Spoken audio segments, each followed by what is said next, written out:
These videos are for dads that want to step up their dad game. Bad dads aren't going to watch this video. If you're watching this video, you are a good dad, but we all can improve and step up our dad game. That's where this chapter comes in. It speaks directly to the heart of my fear. The fear in my heart. That's where this chapter comes in. It speaks directly to my greatest fear as a father. I am a good dad because I spend time with my kids and I put effort in raising them. But what if I give them all of this time and energy and opportunity and experiences, all of which are good things, yet I fall short of giving them the best things? Now let's keep doing what is good, but let us learn what the best things are and how we can plant them as seeds in the hearts of our boys. The drift of sons. The title alludes to the fact that just being around Dad, watching him shave, hearing him laugh, touching his hand, all of these gives masculine life to boys. And even greater still if Dad is intentional on planting moral and spiritual capital as well. In this nurturing environment, a son is weighed down with a masculine anchor. He wants to be just like his dad. But on the other hand, if Dad is not around or involved or intentional on planting the best things in his son's life, the boy can drift.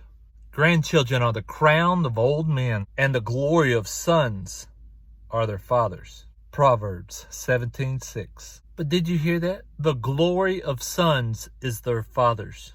We hear that and we remember our childhood when we brag to our friends about our fathers. We all said our dad could beat up your dad, or my dad is stronger than your dad, or whatever it was. Our dad was always the biggest and best thing around. God built inside your son for him to anchor his life to you and to learn your ways. This admiration is born inside of every son. It is not learned. You are a source of wonderment and delight to your son. And to him you are a reason for boasting. And in your presence, he wants to feel like a champion. You can light up his world with just a word of encouragement, or a thumbs up, or a smile.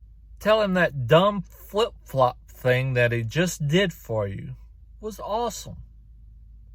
It might annoy the socks out of you, but tell him it's awesome. What's it going to hurt you? Nothing in this world is more important to him right now than your admiration. Why does an unkind word to your son cut him so deeply? Because the glory of your son is his father. Why does a young boy run joyfully into the arms of his father after a long day? Because the glory of your son is his father. For too long, fathers have been lost in the wilderness, pursuing careers and pleasures, all at the expense of their children. But one of the most promising rediscoveries of this generation is the fact that fathers matter. But your presence, your involvement, your interest is not enough.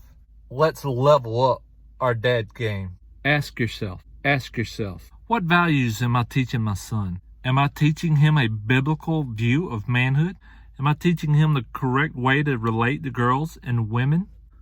Do I have any masculine values that I want to teach him? To be noble and to be godly. Robert Lewis says that a social and spiritual competence can be summarized in 3 phrases: a vision for manhood, a code of conduct, and a transcendent call. These 3 phrases are the building blocks of real manhood. The next 3 chapters, chapters 4, 5, and 6 of Raising a Modern Day Knight, each will be dedicated to one of these phrases.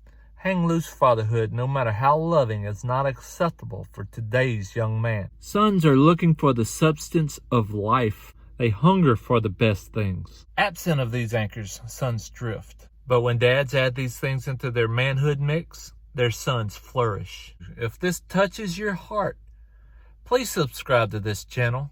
I'm not claiming to be an expert in any way. I'm trying to learn how to raise my sons to be men and to be godly men. So if you want to follow us, maybe this channel will encourage you, inspire you, give you new ideas. Please subscribe to the channel.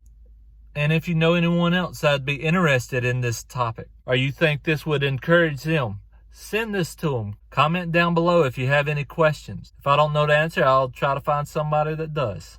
But these videos are only a synopsis of the chapters in this book. I really hope that you get this book and read it. There's a lot of analogies, lots of stories, and that really will speak to your heart as well. So get this book, read it, find some guys to read it with, and y'all raise your sons together. That is my hope, that it'll inspire somebody to raise their son to be a godly young man. So I'm praying for you guys. We'll see you guys soon.